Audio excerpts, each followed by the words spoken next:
오늘 소개해드릴 책은 부자 아빠, 가난한 아빠입니다. 이 책은 워낙 유명하고 많이 알려진 책이죠. 우리가 아이들 경제교육, 그리고 돈에 대해서 이야기를 할 때 우리는 얼마나 솔직할까요? 그리고 특히 우리 어른들은 아이들에게 돈에 대해 얼마나 솔직하게 이야기하고 있을까요?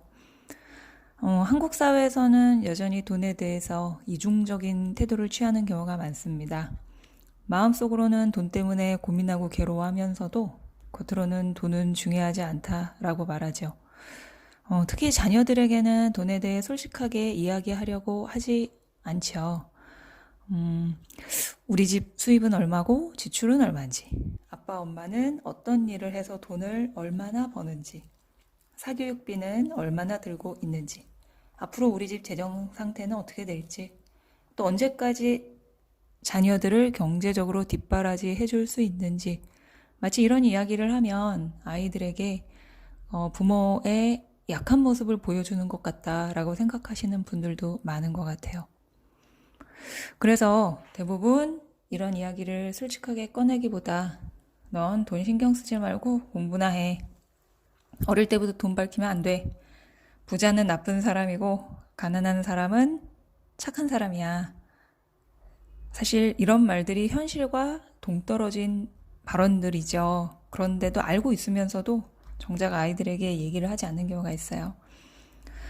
특히 최근 얼마 전에 개봉했던 5월이네요 벌써. 자, 5월에 개봉했던 봉준호 감독의 기생충. 특히 가난과 빈부격차에 대해서 다양한 논쟁거리를 쏘아 올렸죠. 한국 사회의 빈부격차의 문제, 그리고 부자와 빈자에 대한 어떤 기존의 고정관념을 완전히 비틀어버린 많은 생각을 하게 하는 영화였습니다. 이 영화를 보면서 불편해하는 사람도 있었고요. 또 다른 관점에서 영화를 해석하는 분들도 많았는데요. 그런데 우리가 살아가면서 돈에 대해서 이렇게 이중적인 태도를 취하는 것이 과연 자녀를 위해 옳은 것일까 고민을 많이 하게 되었어요. 그런 점에서 우리가 부모 입장에서 또 어른 입장에서 결정하고 실행을 해야 한다는 생각이 들었습니다.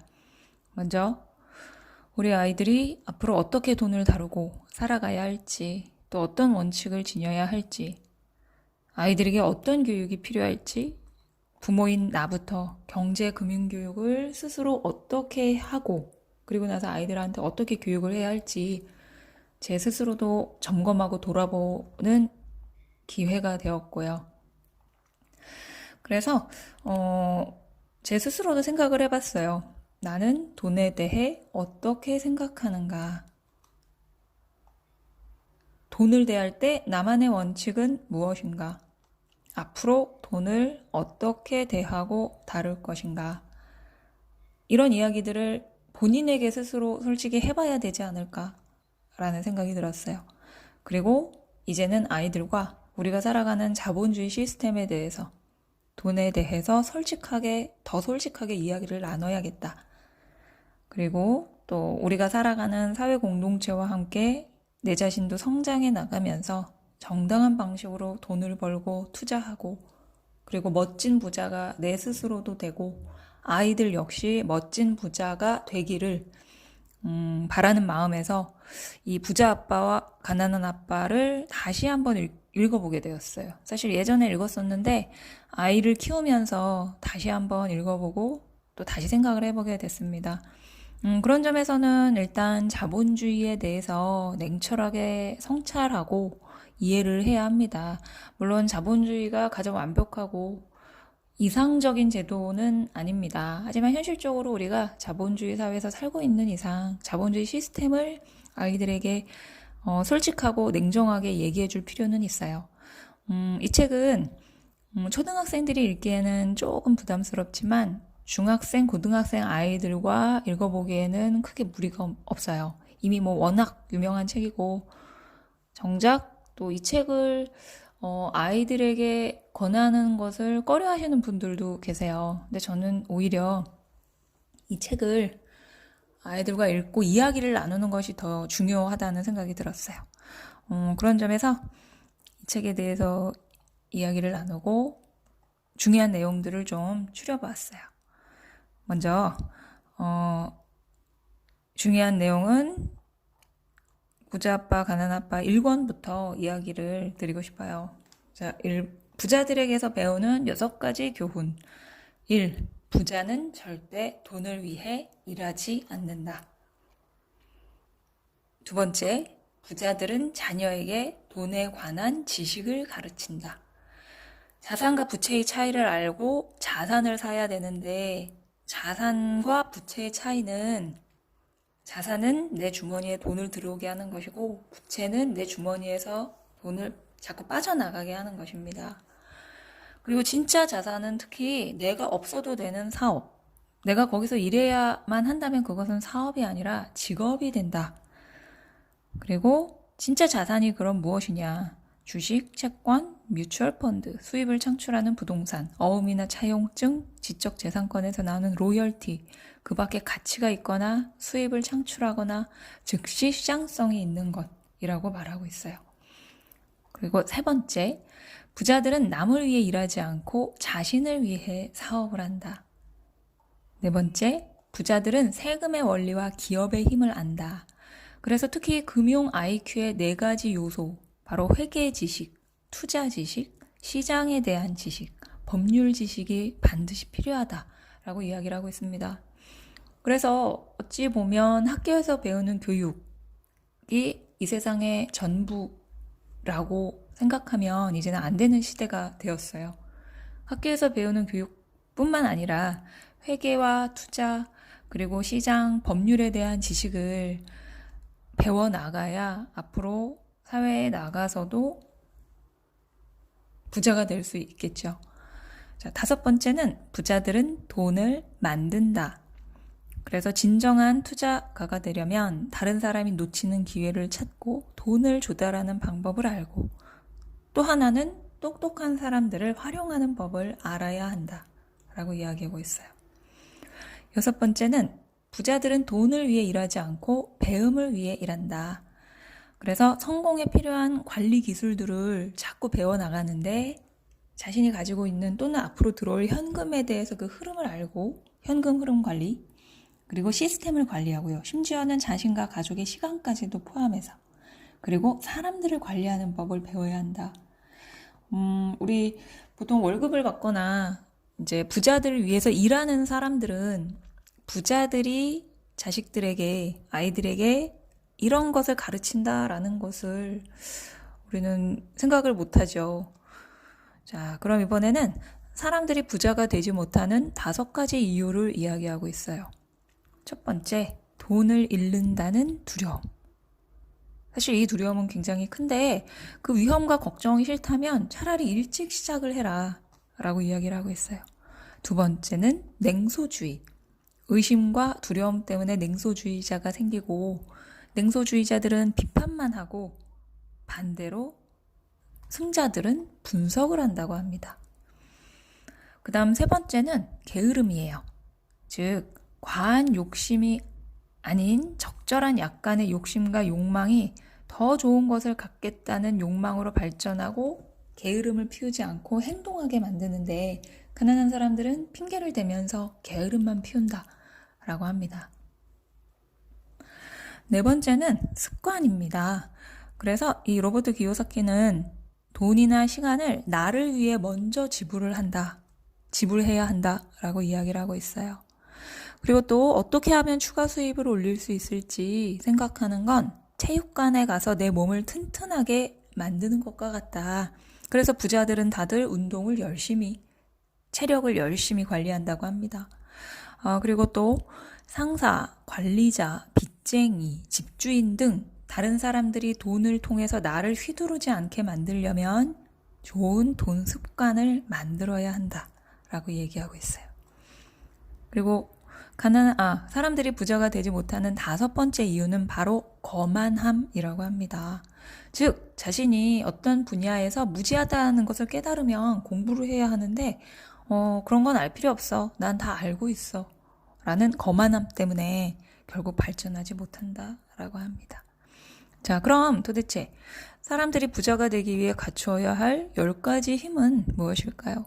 먼저 첫째, 정신의 힘. 나에게는 현실보다 더 큰 이유가 필요하다. 두 번째, 선택의 힘. 나는 매일 선택한다. 내가 선택한다. 세 번째, 협조의 힘. 특히 나에게 도움을 줄 수 있고 나도 도움을 줄 수 있는 친구들을 세심하게 선택한다. 네 번째, 빠른 배움의 힘. 하나의 방식을 숙지하고 그 다음에 또 새로운 것을 배워야 한다고 합니다. 다섯 번째, 이게 어떻게 보면 저는 가장 중요하다고 생각하는데요. 자기 통제의 힘. 먼저 자신에게 지불하라.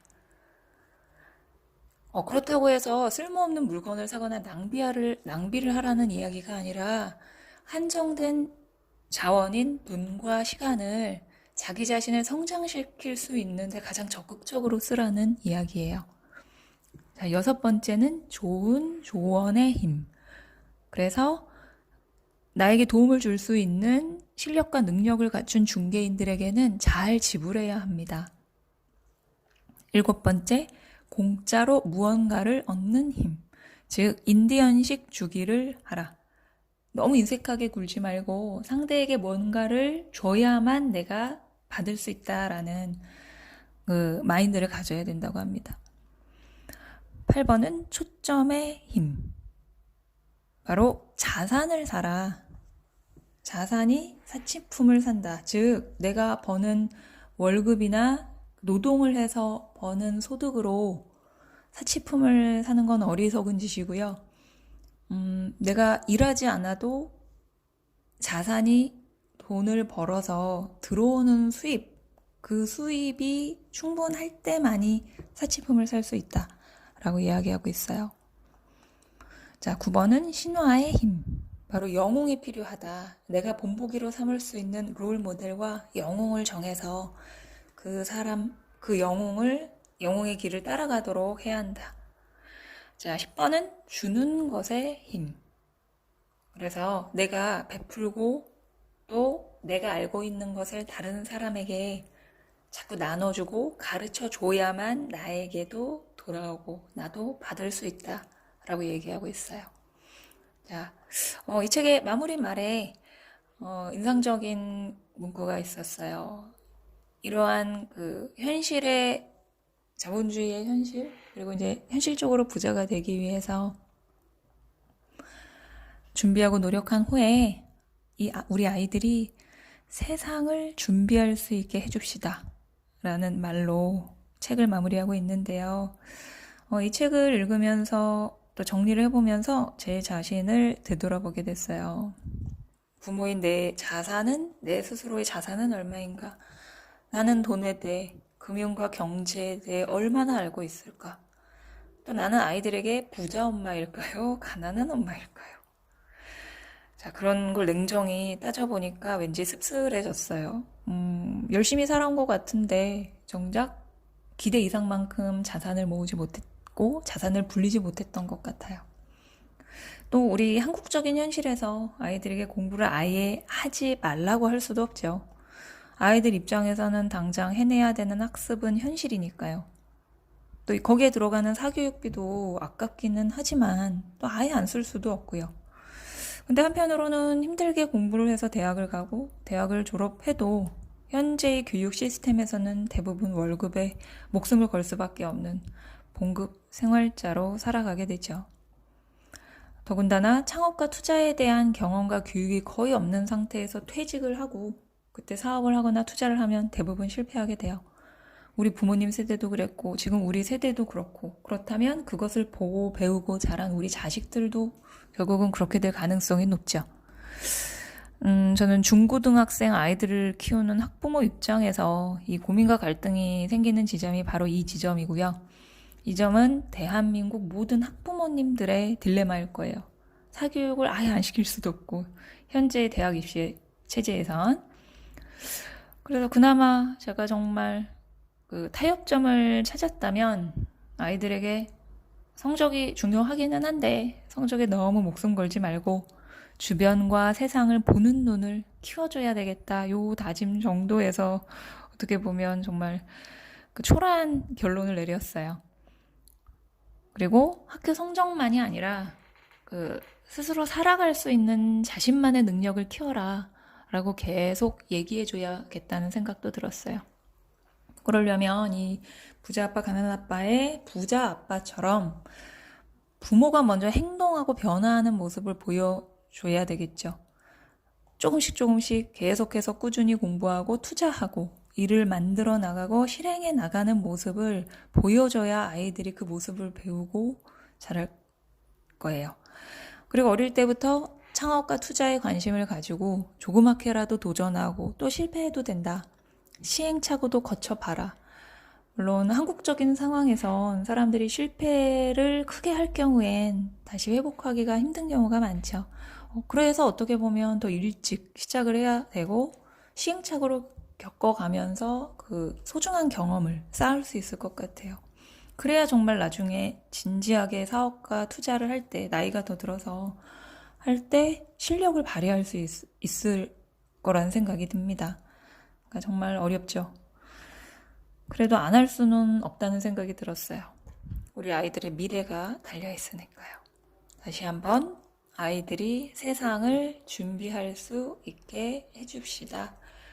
그래서 이 책을 여러분들도 다시 한번 읽어보시고 아이들과 미래를 준비할 수 있는 방법에 대해서 진지하게 이야기를 나눌 수 있다면 좋겠습니다. 그럼 다음에는 부자 아빠, 가난한 아빠 2권을 읽고 말씀을 드리겠습니다. 감사합니다.